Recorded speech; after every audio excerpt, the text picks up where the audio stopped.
So welcome everyone from wherever you are in the world. Thank you very much for joining us today. I'm Brian here. I'm the host of this program. So this webinar is part of an ongoing series by the LSE Hayek Programme, hosted by the Research Institute Stickett at the London School of Economics. So the aim of this online webinar series is to explore a range of topics that are related either directly or indirectly to the intellectual contributions of economist F.A. Hayek.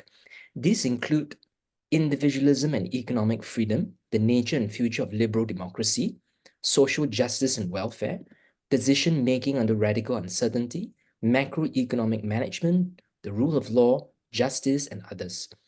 We're very pleased to have with us today Dr. Mikayla Novak.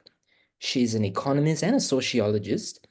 She is a senior research fellow with the F.A. Hayek Programme for Advanced Study in PPE at the Mercator Center at George Mason University. She's the author of Inequality and Entangled Political Economy Perspective and Freedom in Contention, Social Movements and Liberal Political Economy. Her research work has been published in a range of academic journals, and her research interests include Austrian and evolutionary economics, public choice, entangled political economy, economic sociology, public finance, and regulation.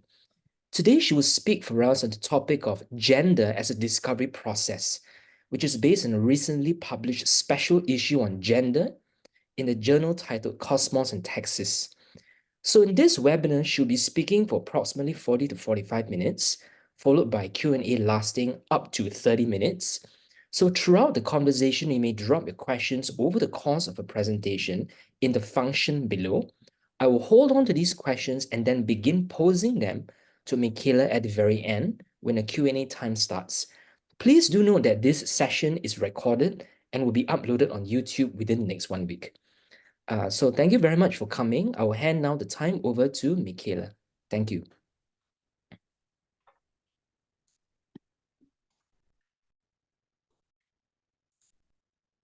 Right. Just bear with me. There we are. Thank you very much, Brian, for the warm welcome, and it's a distinct honour to be involved in this webinar series for the LSE Hayek Programme. Before I proceed, I'd like to take a moment on indulgence to give a couple of gestures of thanks, if I may. So first of all, I'm certainly very thankful, as Brian has already noted, for the Cosmos and Texas Journal for publishing the original work, which is the subject of this webinar today. I'm very thankful to Leslie Marsh for that. I'm also particularly thankful to my co-author, Kiva Malamet. It was an absolute delight to be able to work with such a wonderful up-and-coming scholar of first rank. And so this presentation must be understood as representing a co-authored product. So without further ado, I'd like to just briefly give you all who are attending today a sketch of the presentation. So I'll provide a bit of a background initially that will explicate the importance, the significance of this study. And then I'll get into, in quite a bit of detail actually, about understanding gender as an emergent social construct. There are many theories that try to rationalize the existence of gender, and so while social constructionism is not new, we think, Akiva and I, we would think that being able to apply social construction theory to gender in the way that we do, with an emphasis on how markets facilitate gender as a social construction, is actually a rather novel exercise on our part. And accordingly, our second last section, our penultimate section, is in relation to a number of case studies that exemplify how the market is generally supportive of gender discoveries, and they'll close up with a summary before obviously Q&A. So without further ado, some background. Now, it should be patently obvious that gender is a profound attribute of personal and social identity, And it obviously has a very pervasive influence in economic, political, and social organization everyday life. I mean, this is a statement of the obvious, but it bears worth repeating. But what is actually particularly interesting is that how gender manifests itself in the world and what processes influence and change ideas about gender is yet to be fully understood. Now, it is certainly the case that numerous individuals will be wedded to or subscribe at least to particular interpretations of the phenomena that we call gender. Now, this may be reductible for convenient purposes right now as being reducible to a nature versus nurture debate. Now, those kinds of debates about gender are obviously deeply ingrained in academic and policy and popular discussions about identity recognition and rights. And it will be very clear and abundantly clear to many of you that these nature versus nurture debates are a contemporary sort of flashpoint of contention in socio-cultural, political dimensions in particular. But so we understand that for many, sort of gender is a concretized sort of social fact of the world, but to actually understand how it manifests and then understand how our ideas about gender actually change is the central sort of aim of the paper that Akiva and I co-wrote.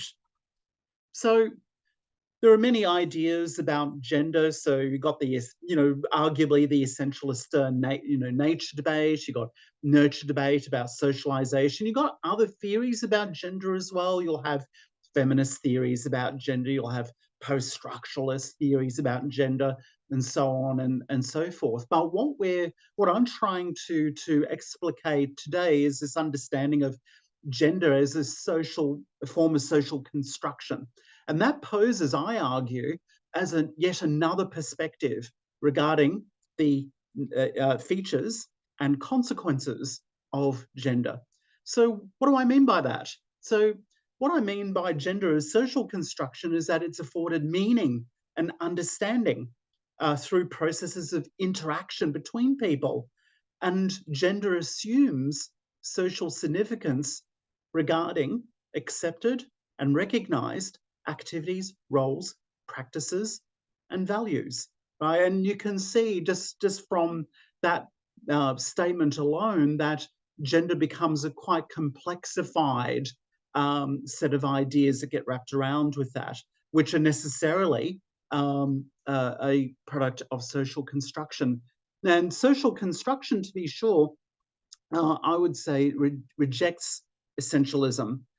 So would argue that gender is not reducible, let's say, to our sort of genetic makeup. Social constructionism will appreciate developments of social reckonings of gender, right, in time, in place, and in space that also go beyond, let's say, genetics or the family domain. So we think about sort of gender as a sort of a contestable construct of negotiation amongst all participants in society. And that's really, I think, part of the ultimate value of the social construction narrative.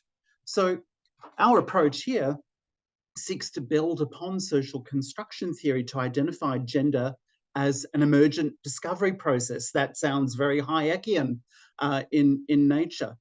Certainly so, and I'd like to try to convince you that there are some Hayekian nostrums that can be used to constructively understand the nature of gender. So gender is not only a discovery process that unfolds over time and space and place, it's also fashioned entrepreneurially. There is scope for novelty in our human understandings, our social understandings of gender. And importantly, for our purposes, these discoveries, these acts of entrepreneurship as they pertain to gender are supported by markets. So I think it's quite important to try to unpack this idea of social construction theory, especially for the purposes and benefit of any participants who may be more familiar, let's say, with various economic constructs, but maybe less familiar with sociological ideas. So we would understand social construction in following way. So social institutions, whether they be informal or formal, so you can think about norms, practices, common beliefs, codified belief systems, are constructions, result from a cultural process of assigning meaning. And that undergirds epistemic and existential orientations in the world for individuals and groups of individuals. And social constructs, they're created. They're created and indeed oftentimes reinforced by reciprocal interactions between people. So the subjective perspectives of one person will contrast or mirror others in an intersubjective meaning of minds. And one can imagine that that point there is not necessarily inconsistent with the proto-social psychology of Adam Smith, who understood sort of human meaning as being generated in part by an impartial spectator. And then there are early sociological views such as Cooley and Mead that talk about self-referential notions of belief that are informed by our own perceptions of what others think of us. So one can imagine that social construction doesn't necessarily preclude those considerations either. So I would suggest to you all that many social constructs can actually be understood as being structured by spontaneous or emergent orders. I use those terms interchangeably, wherein common behaviours and concepts are created and they emerge from the bottom up, if you will, to help organise and regulate the structure of society in which we live. And social construction, I'm still referring here to social construction theory in the generic sense before moving on to its application to gender. Social constructions, they tend to go beyond cultural precepts by emphasizing impacts of personal agency. I think this is actually a really quite important feature of social construction theory that's particularly attractive to Akiva and myself. So social construction theory is accommodative of the agential sort of understanding of sort of human action involving elements of self-determination and personal liberation, and how humans become self-aware and meaning-seeking creatures for interpretation of publicly recognized norms and practices. So observe here that if we're giving some space to personal agency in a social construction point of view, there's obviously some apparent tension there with structure. So thinking about gender, for example, as a structure of norms and practices that help shape our lives. So we'd be suggesting here that agency and structure combine with each other in complex and dialectical ways. The yin and yang is always in tension with each other. The importance of social construction theory is it doesn't throw out sort of one sort of set of concepts in favor of the other. We recognize the structural dimensions of gender, but we also recognize the agential notions of gender and how gender can be regarded as some sort of social form of entrepreneurship that proceeds quite possibly along novel lines. We'll discuss that quite shortly. But nonetheless, in recognition that structure also matters here, we do acknowledge power relationships. So, for example, a feminist critique of gender would talk about the patriarchy as an important form of sort of power structure that might inform the lenses through which individuals sort of see gender.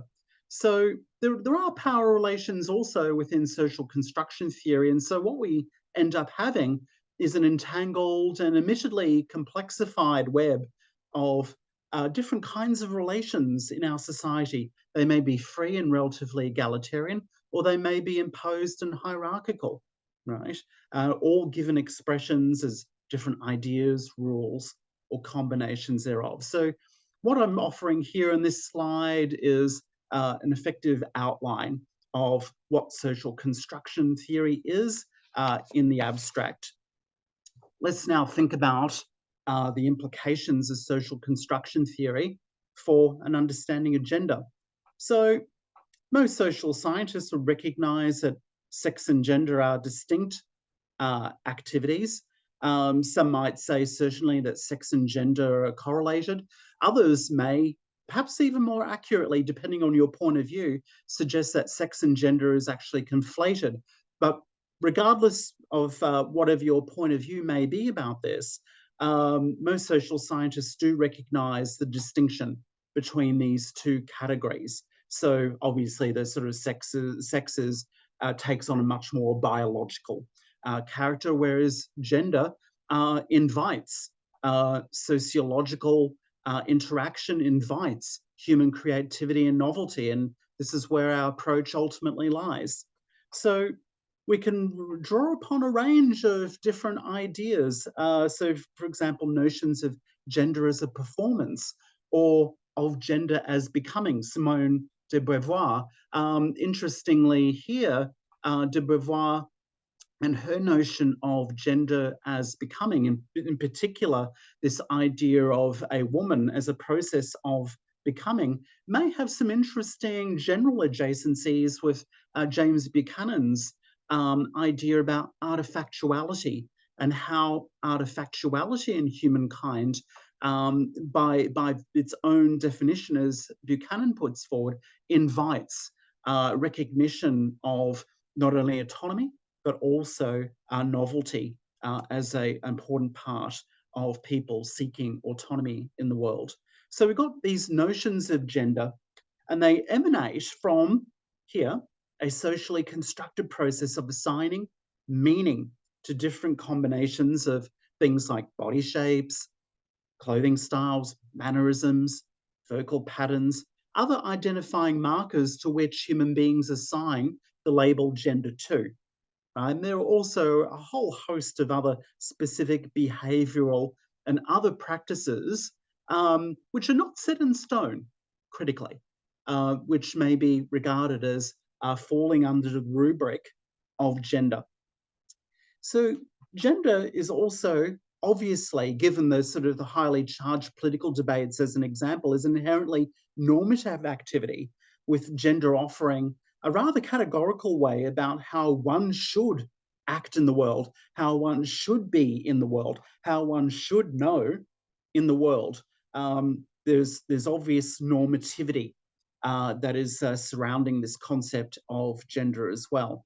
And subjective viewpoints about gender, people's divergent opinions about gender, people's divergent beliefs about gender, they're ascribed different normative values and meanings, which are typically non-neutral and value-laden. Contemporary political debates, even age-old political debates, should actually affirm this point of view that I'm bringing across to you. So the social construction idea of gender is to say that gender is actually not a fixed, necessarily concretized category, but it is created and it emerges through experimental discovery by individuals, even over the long period of historical time. And gender culminates in patterns of norms, practices, rules, and viewpoints that are not necessarily attributable to any individual. So you can see gender instantiated at the level of rules or meta rules about how to live. And quite significantly from the mainline political economy point of view, which is an amalgam of Austrian Bloomington and Virginia approaches to political economy, there is certain analogy here between the description of gender that I'm bringing forth and its linkages or similarities to other phenomena that are seen as emergently constructed, such as language, money, markets, religion, and other emergent orders. We'll contemplate very shortly the nature of how sort of markets interact and intersect with notions of gender, but even just thinking about how gender as an emergent phenomena combines with language as an emergent phenomenon is particularly very interesting, given the seemingly sort of growing sort of listings of how people describe themselves in gendered ways. These are evolutionary processes that are not attributable to any singular individual, but nonetheless sort of are emergences in the world that people accept or reject. So gender, all in all, from this social construction viewpoint, is discovery through a complexly interactive and emergent identification of differing preferences and wants regarding an important category of identity.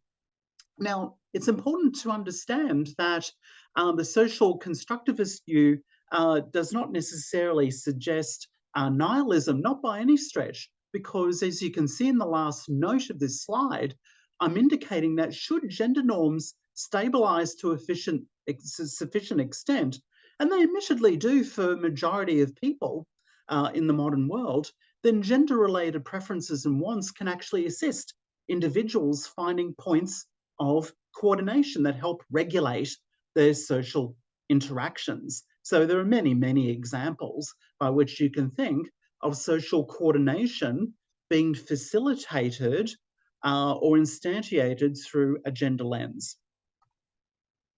Right.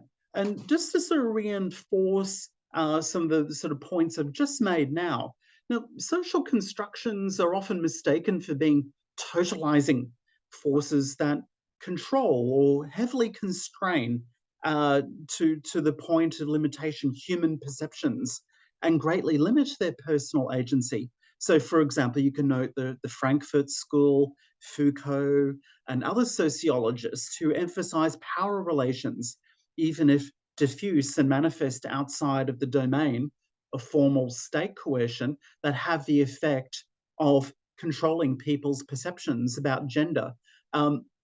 Just the important point here is to reinforce is that the social construction view does allow for individual agency to manifest itself in economic, cultural, political, and social life.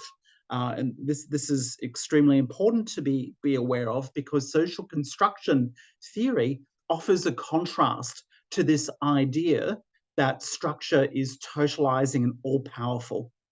Sure, it is true indeed that individuals are socially situated beings, and their networks and their social context will affect, perhaps even quite meaningfully for a lot of people, their beliefs and behaviors. But our contention is that constructs are also products of choice, and this should be recognized more widely as a source of societal change. And we would argue that we ought to include our gender perceptions and practices as one variable that's amenable to change within society. In reality, the fact of the matter is that people do respond to and often engage critically with their cultural and social environments, affecting the shape of ideas and practices around them. And gender is just one part of the mix. This is an inescapable human reality, as far as I can discern it. So the flexibility or rigidity in the end of a social construct such as gender is ultimately dependent upon what human minds can tolerate or not. To the extent that human minds tolerate ingenuity and novelty in their perceptions of this social category, cultural category known as gender, then you may well see divergent and heterogeneous beliefs about gender. If not, then you'll actually tend to see very uniform sort of beliefs about gender. But again, noting the sort of the importance of personal agency in the social construction theory, there will always be a reserved place for individuals to change their beliefs and their views, and to try to persuade other people of the efficacy of those novel beliefs and views. So sociologists and others who engage with social construction theory, I think actually undersell, in fact, how important markets are in helping to secure agency and in turn influence the contours of social systems. You'll read a lot of contemporary sociological literature which talks about how markets are alleged or are viewed to constrain people's gendered beliefs. So, a social insistence, for example, that women wear makeup or that men engage in sports or what have you. In the paper that Kiva and I co-wrote, we also talk about examples where there's a strong sociological view in the contemporary sense um, where sort of gender is intersected with race. So thinking about, for example, the commercial provision of skin lightening creams, for example, in certain parts of the world. And the sociological criticism there is that, oh, this just affirms that somehow markets help to perpetuate given gender norms and limit personal agency. Well, we recognize those criticisms, and it's fanciful not to recognize them, but we also want to emphasize the flip side argument that markets actually, in so many ways, gender included, in fact, provide avenues for people to experiment with their identities by providing ways to change one's body, mannerisms, any other aspect you can think of that pertains to the social category of gender. And markets also, we argue, support pluralistic communities and spaces in which diverse gender performances can be understood and accepted initially by peers and then maybe by the broader world.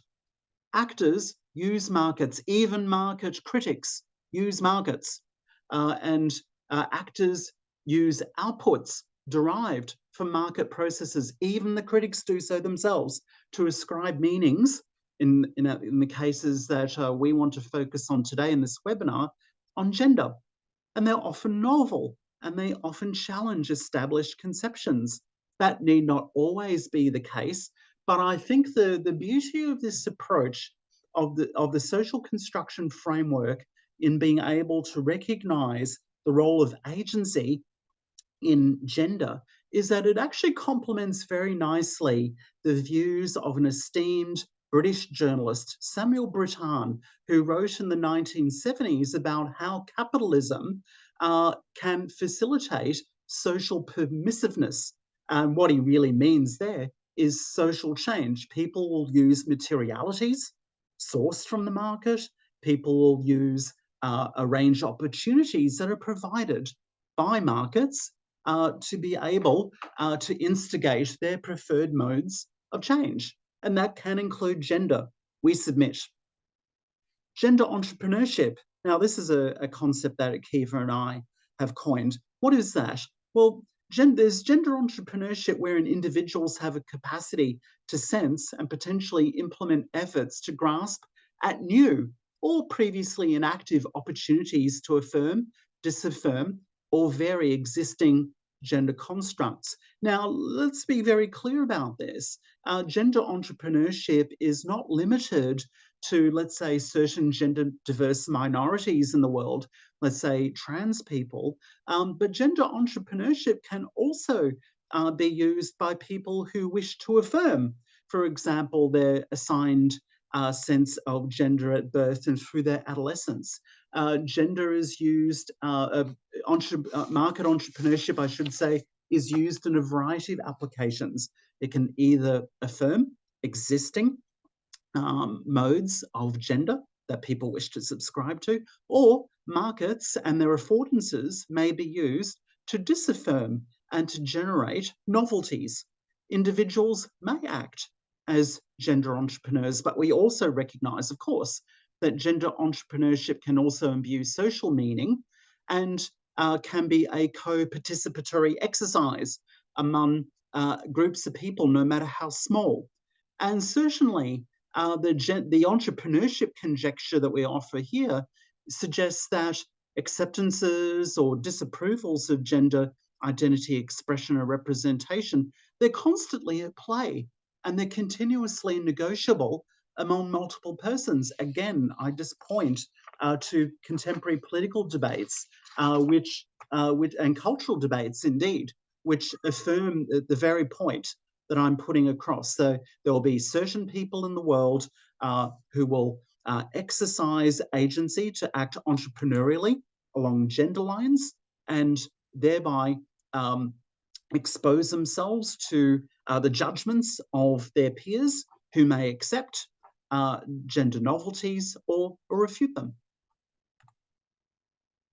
So let's just think a little bit more further about the ways in which markets support these gender discoveries in the form, particularly of gender entrepreneurship. Well, we identify three key ways in which the markets are actually supportive rather than inhibitive of sort of changing of our sort of gender views and beliefs. So first, people will likely use a range of consumption goods to symbolically attach or to signify gender attributes and markers to those in their social circle, as well as to the public. So there are many, many examples of this. I name a few here: clothing, cosmetics, fragrances, grooming products, even food and beverages, literature, music. Many of these things, these artifacts and more, actually help signify gender identity and status. So in the paper that Akiva and I co-wrote, we offer an interesting example of how individuals have used market-generated or provisioned products in order to affirm a sense of gender. So, for example, you can think of the gay male community in San Francisco, other places in the Western world in the late 1970s, who all sort of used the same sort of clothing, same sort of adopted the same hairstyles to be able to signify their identification, not only with manliness, right, as a gender marker, but also, interestingly, their gay identity. And so this is the so-called clone look of the late 1970s. So if you want to sort of think of a stereotypical example of what is the clone look as an example here, you can think of the 70s band The Village People, for example. So that would be an example there. But there are other ways in which markets help support sort of gender, affirm gender, but also allow for gender novelty. So individuals may also use a range of healthcare goods, either publicly provided, admittedly, so that probably lies a little bit outside the scope of our paper, but quite importantly, privately provided, which definitely falls within the scope of our paper, which all assist in the realization of gender discovery. So, for example, think about cosmetic surgeries. What about the use of pharmaceutical and therapeutic goods, medical devices and medical services, for example, meditourism? There are, again, a number of examples that Akiva and I nominate in the paper to illustrate how healthcare goods help facilitate gender entrepreneurship. You can not only think about, for example, gender affirming surgeries for members of the trans community, but you can also imagine many examples in which healthcare goods are used by individuals to affirm rather than change their gender identity. So we can think of examples such as the use of Viagra, for example, or the use of various cosmetic surgeries, which affirm one's sort of own view of gender, which may or may not align quite well with emergent social views of gender. So there are many examples here, and the value of this paper is to try to reinforce this idea that is probably much taken for granted, if not criticized, that yes, indeed, markets can support gender discoveries in a wide variety of ways. And third and finally, along those lines, we argue that gender entrepreneurship may also take place within a range of commercial spaces. and other physical sites. So we nominate, for example, same or different sex bars and clubs, restaurants, other public facilities, and private accommodations. So here we're really drawing upon and inspired by my colleague Virgil Storr, who talks about markets as social spaces, and then concretely in our application as to how these social spaces are actually provided by various commercial venues, which then allow in-house individuals to be able to affirm their sense of gender identity with other people, or to test out novelties in-house. And we might also say, I do mention private accommodations here, so it is well known in the attempted excavations of LGBT history that certainly during the closeted era prior to the 1960s, for LGBT community members, that many people many members of the LGBT community came together in private houses, in private residences, to have sort of private occasions in which, among other things, they can affirm or propose novelties with respect to their gender-related identities. So certainly discoveries on gendered grounds can also occur within non-market settings. So you can think of a wide array of civic associations which support people's sense of gender or otherwise. And you can think about the gender segmentation, for example, of many civil societal groups within contemporary Western societies. But Akiva and I, we just reinforce this idea using social construction theory as our theoretical platform, that markets have been rather underappreciated as settings wherein multiple and complex gendered meanings and understandings may be articulated and expressed within the broader social milieu. So it is important, I think, to appreciate that gender discoveries and gender entrepreneurialism may act in ways that affirm socially devised conventions about gender behavior, norms, and practices. I've mentioned this before, but the point bears worth repeating, to just sort of allow people to understand that social construction is not solely as sort of a thesis that pertains to change, but it serves as an explanatory framework to understand the sort of the practices and norms, beliefs in the world as a product of emergence that might actually affirm some age-old views about what gender might be. So, as I've indicated in the previous slide, and just a few moments ago, indeed, certain pharmaceutical products and cosmetic medical treatments, cosmetic surgeries and whatnot have been used by individuals to affirm their existing gender identity rather than try to displace it and replace it with something anew. We are certainly also aware of feminist and other criticisms to the effect that markets appear as sites that reinforce certain gender stereotypes, as well as intersectionally reinforcing both gendered and racialized practices. I mentioned examples just a few moments ago, of course.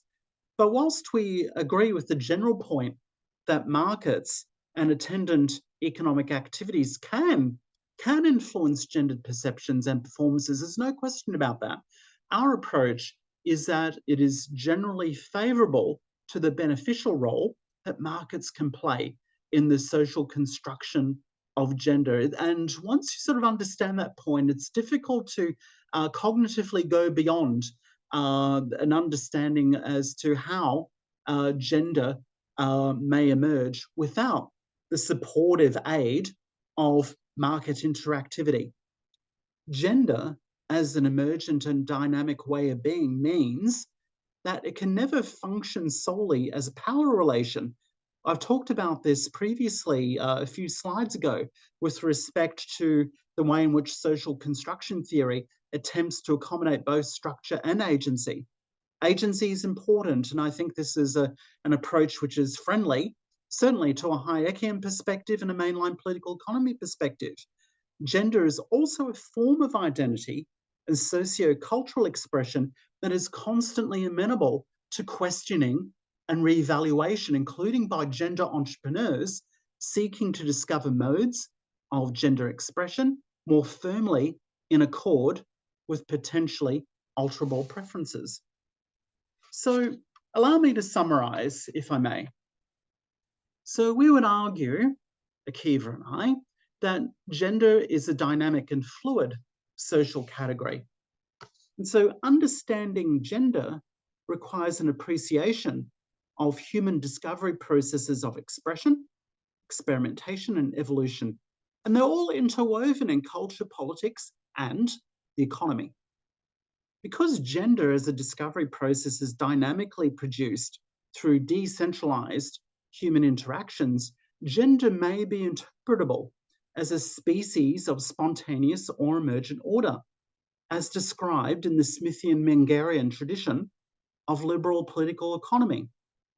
We have considered complex and emergent patterns of gender performance across a wide array of social settings, but especially with an emphasis upon market interactions. We argue that markets facilitate gender discoveries and facilitate gender entrepreneurialism in its flourishing, multifaceted ways through the symbolic use of consumer goods, medical and other health innovations, and the use of commercial sites to facilitate shared gender meanings and understandings. And without further ado, I thank you very much all for your time and patience in listening, and I welcome any questions from the floor as mediated by Brian. Thank you very much. Thank you very much, Mikayla, for the great presentation. It's now time for question and answer. So please start to drop your questions in the Q&A function, and I will start to take them up one at a time and read them and post them to our speaker. Perhaps let me start with a question of my own, Mikayla, as I was reflecting on your presentation. So actually two questions. So you draw a parallel between economic entrepreneurship and gender entrepreneurship as a discovery process. I'm thinking about the similarities and differences and where this analogy might potentially break down or perhaps may not be so apt. So in the traditional marketplace, the corrective mechanism that entrepreneurs face is profit and loss, right? You receive profits and then maybe you do more of a certain action. You make losses, you sort of avoid that. And this mechanism sort of generally leads to an efficient allocation of resources. But when you think about gender entrepreneurship and the market process for gender entrepreneurship, as it were, what is the corrective mechanism? Would it be social approval? That's the only one I can think of, or is it something else? But does it make sense to speak of an efficient allocation, what I mean, of gender norms and gender identities across society? Because there isn't some sort of an efficient point that we are trying to arrive at, right? It's a constant discovery. And my second question is about the potential of big players. For example, in the traditional marketplace, you have big players, market concentration that block entrepreneurship, right? And in this process of gender entrepreneurship, what would be the parallel of big players who may perhaps distort, break, and block gender entrepreneurship? Would it be entrenched norms, patriarchal heteronormative norms? What would that be? Yeah. Excellent. No, thank you very much for those two questions, Brian. I think they're excellent.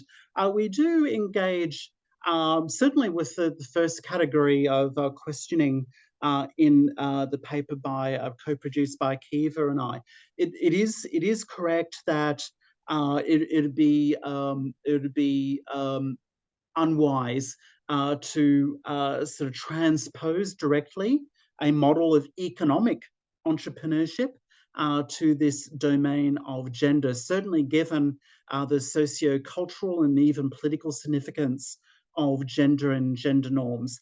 It's very interesting the way in which you framed your own question, because it reminds me of James Buchanan's famous 1964 Southern Economic Association presidential address as to what should economists do, in which he makes a very, quite forcefully actually, makes a distinction between an allocation paradigm and an exchange paradigm. And so you can see here through this sort of this general distinction, I should say, as to how the analogizing or the transplantation of economic intuitions to gender breakdown, because it's extremely difficult to sort of think of sort of profit and loss impulses sort of interacting here in the literal sense of economics. Sort of allocation is probably almost certainly an inapt sort of analogy or metaphor with respect to sort of gender entrepreneurship. But nonetheless, let's just think about entrepreneurship and noting, of course, that entrepreneurship now is very much a sort of generalized categorical phenomenon that is sort of recognized as being operable across a wide array of societal phenomena, even to the extent that an author, David Posen, once wrote a paper saying we are all entrepreneurs now. But putting that aside as a digression, I think reputational sort of mechanisms and social esteem, social approbation, disapprobation will effectively serve as very much indirect.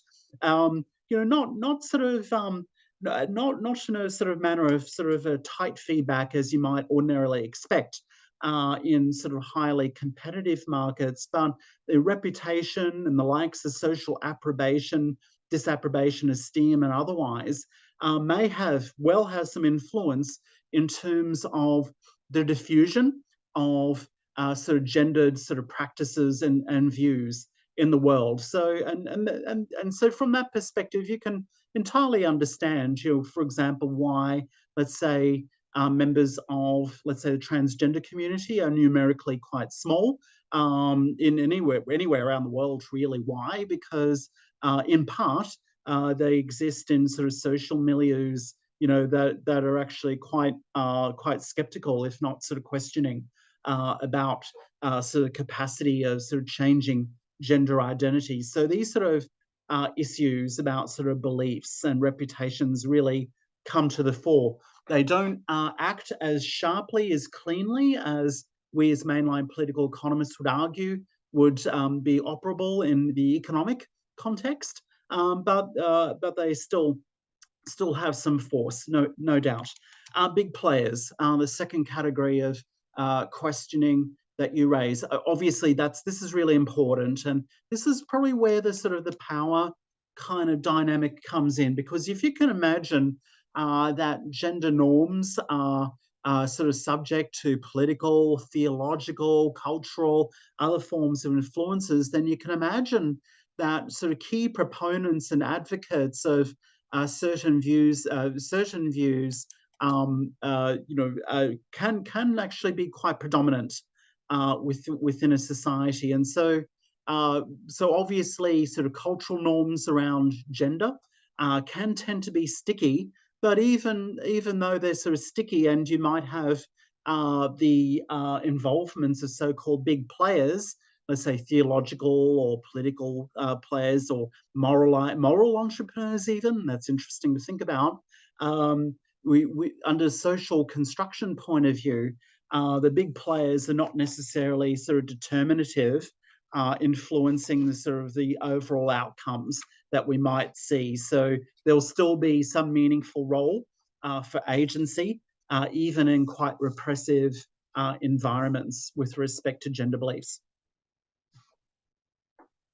Great, thank you, Mikayla. So there are two questions. Okay, now there are three. So let me go one at a time. Let me take the question by Nicholas first, then James. So Nicholas asks, I'm wondering what the word discovery implies. To me, to Nicholas, it sounds as gaining an insight about something that already exists. If so, doesn't this come close to an essentialist understanding of gender? I'm discovering something that's already there that I didn't see before, But what if there is nothing there to begin with, and you create something new in the process? Is the word discovery apt for describing that?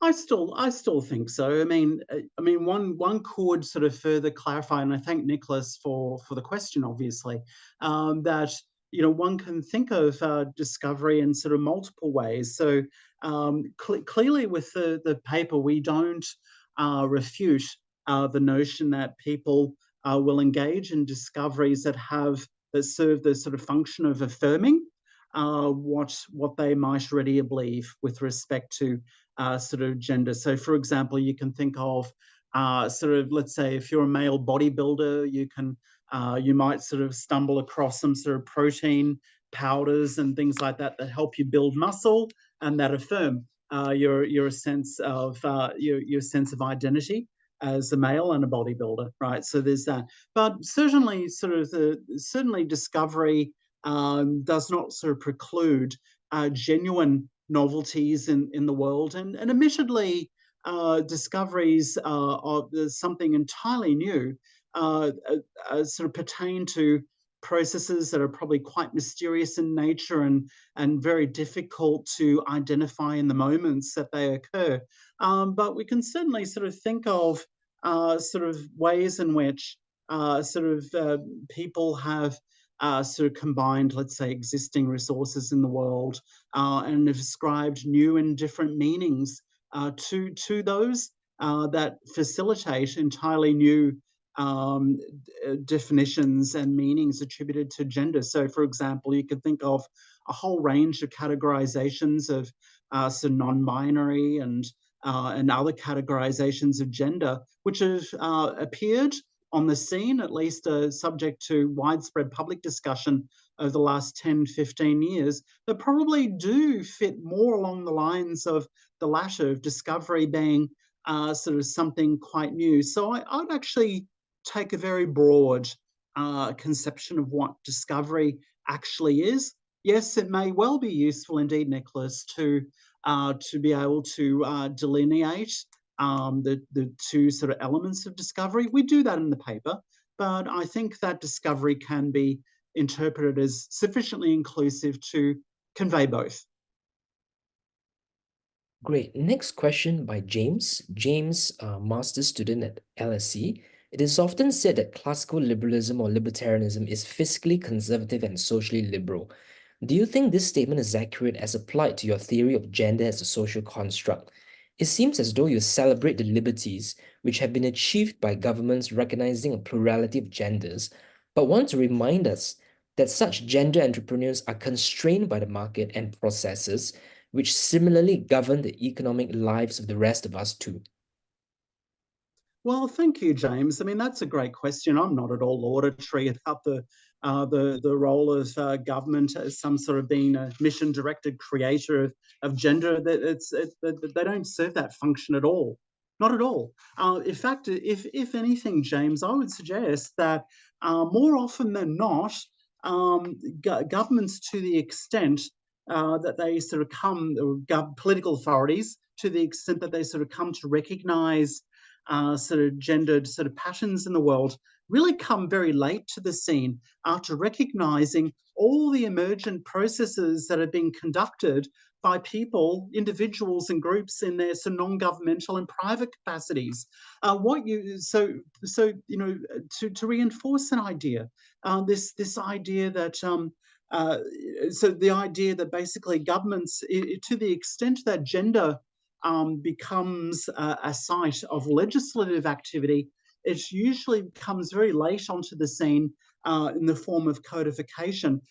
Maybe I can sort of provide an example of same-sex marriage, right? So gender equality of marriage norms in terms of gender and sort of sexual orientation lines.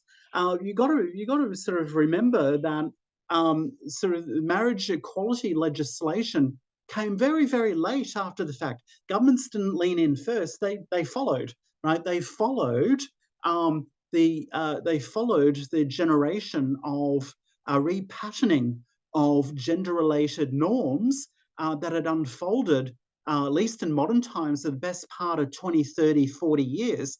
And in fact, if you look at historical records, if you try to engage in what many queer scholars do, which is actually a recovery of LGBT history, you're actually going to find through the centuries a whole range of, let's say, same sex, same gender marriages that had taken place without state sanction. So I'm a classical liberal. I'm socially liberal. I'm fiscally conservative as well, and I don't really see here sort of a role for government in terms of anticipating emergent norms that actually unfold in society.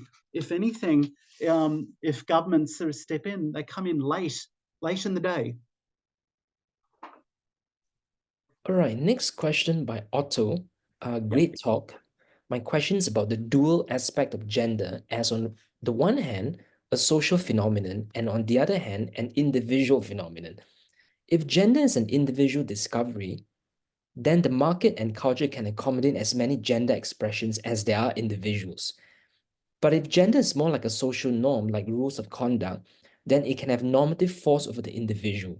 Both accounts seem compatible with the discovery process view. And you acknowledge both dimensions, but do you take sides on whether gender is more akin to an individual discovery or social norm discovery?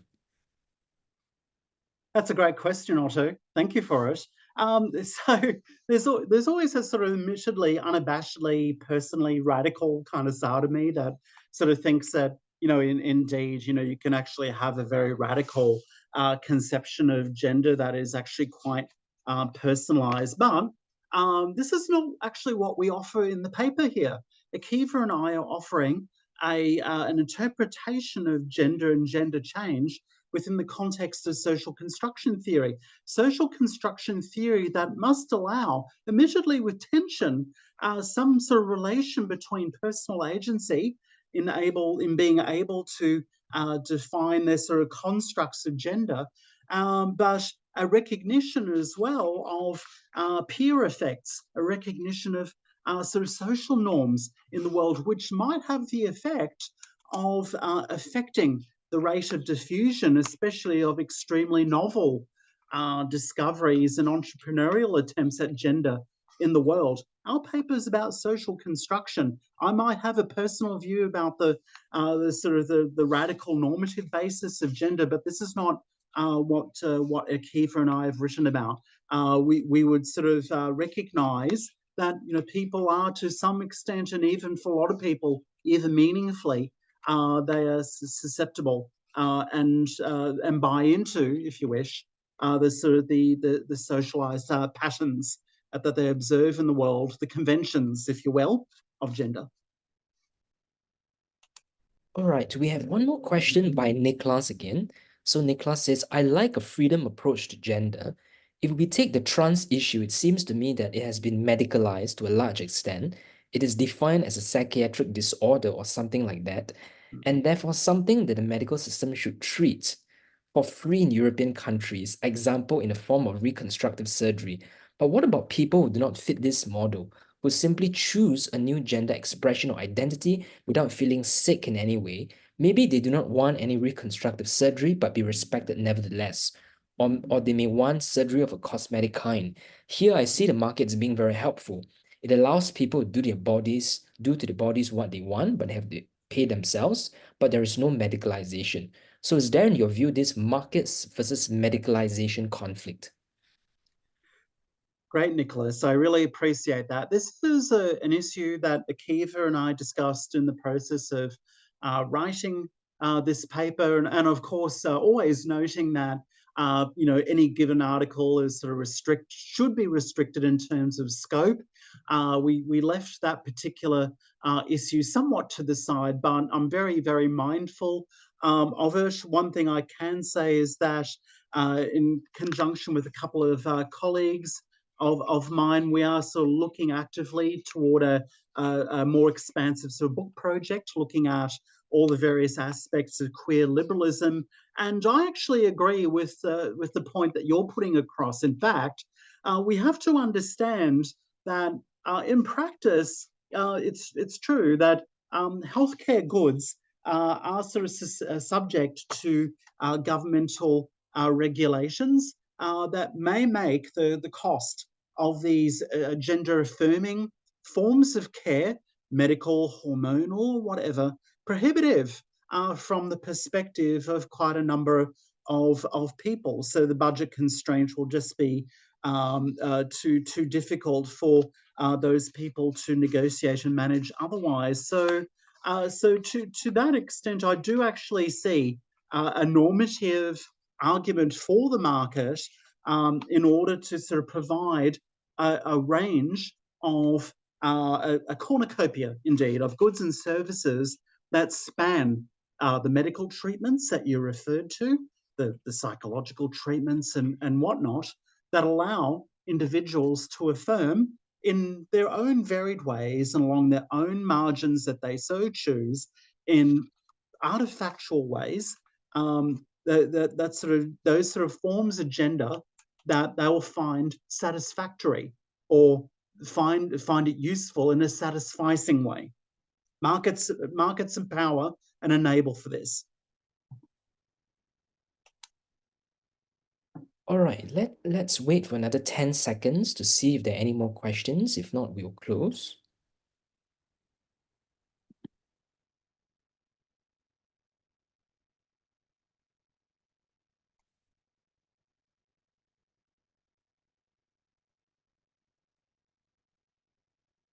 All right, no further questions. So thank you very much, everyone, for attending this webinar. Stay tuned for future events at our LSE website. Thank you very much, Mikayla, for giving this great presentation. We wish you all the best for future projects. This webinar will be uploaded on YouTube within the next 1 week. Thank you very much, everyone, and have a great day. Thank you all. Thank you.